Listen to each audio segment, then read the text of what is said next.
Sunday, 11th September 2022.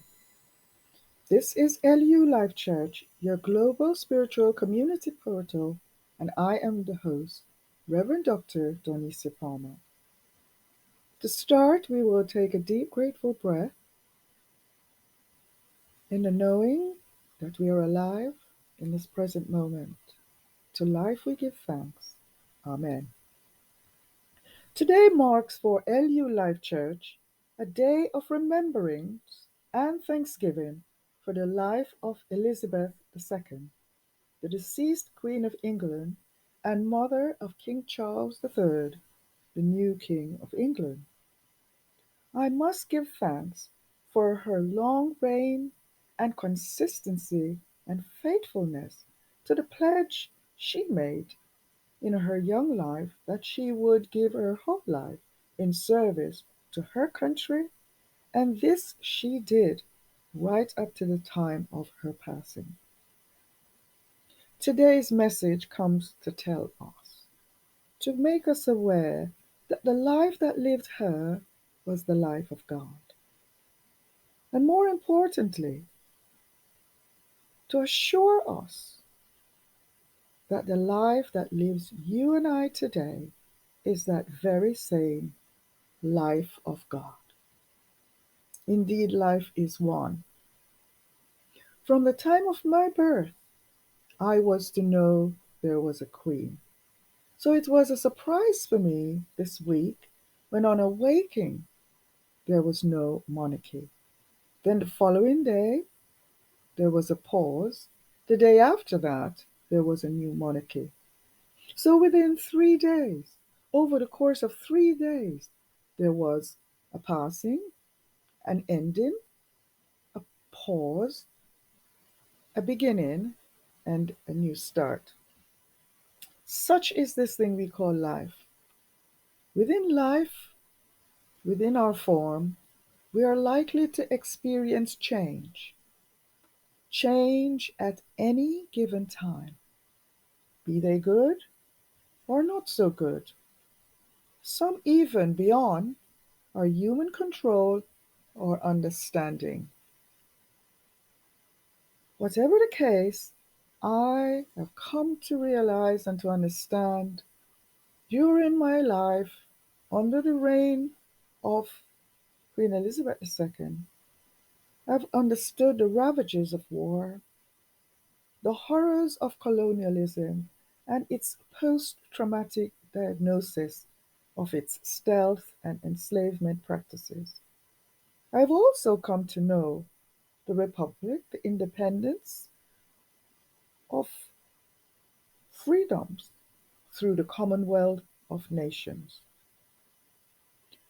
In this, it has allowed me to be personally at the helm and crux of trying to build and support a multicultural Britain and a world that is fairer, a just society for justice and equity.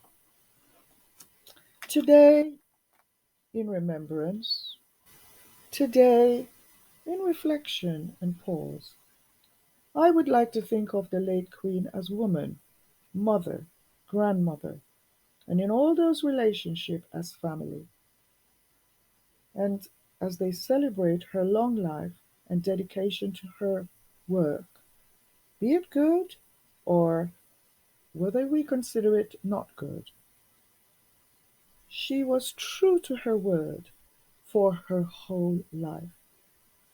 For many whose joy it has been to handle cash, hers was the only face we have ever seen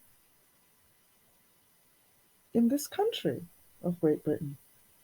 The letters that follow some people's name for their work and service was conveyed by Her Majesty.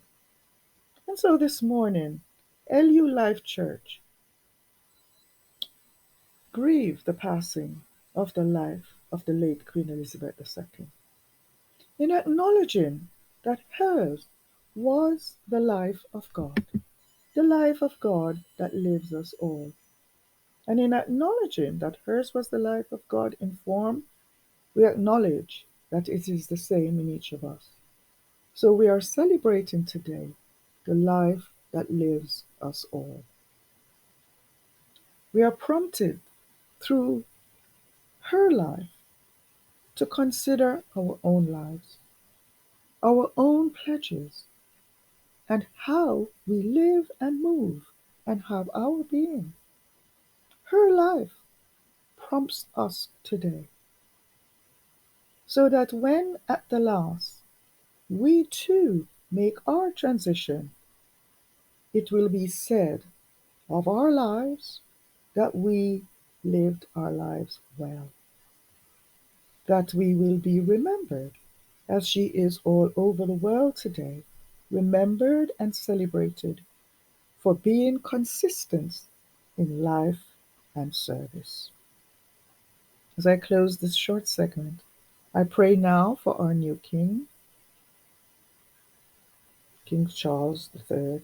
I pray for the children of the Queen.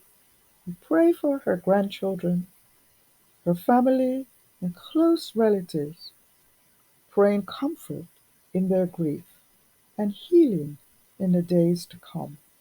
I pray this for each and all of us, not just here in the UK, but for the rest of the world, that goodness, righteousness, and the pleasantness of being and doing throughout our whole lifetime may be said for each of us.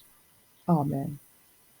This is LU Life Church, your global spiritual community portal, and this is your host, the Rev Dr D Palmer.